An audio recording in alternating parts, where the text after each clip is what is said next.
مساء الخير، وقلت لهم طبعا بعد ما حلقت دقني وشنبه مع بعض وبقيت فايق واخدت دش كده. بس عايز اقول لكم على الكارثه اللي حصلت لنا طبعا، يعني ما فيش يوم بيعدي على الزمالك غير كارثه.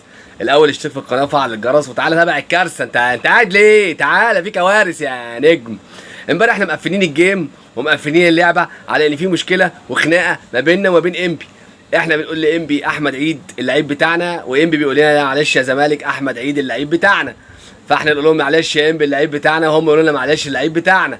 وانا دخلت انام في سريري على ان الجيم مقفول على كده، ان احمد عيد يا بتاعنا يا بتاع امبي، وبشكل كبير يبقى بتاعنا. اقوم الصبح الاقي احمد عيد ماضي في المصري.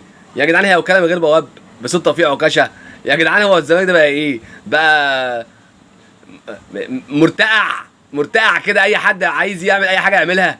يا جدعان المرتضويه فين؟ المرتضويه اللي كان بيقول لك اسد الزمالك ودرع الزمالك هو فين دلوقتي؟ مرتضى منصور في حته عيل صغير عنده 20 سنه قاعد بيلعب بينا.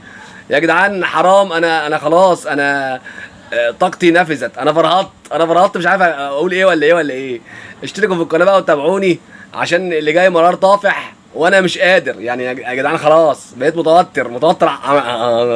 خلاص بقى، يلا سلام عليكم.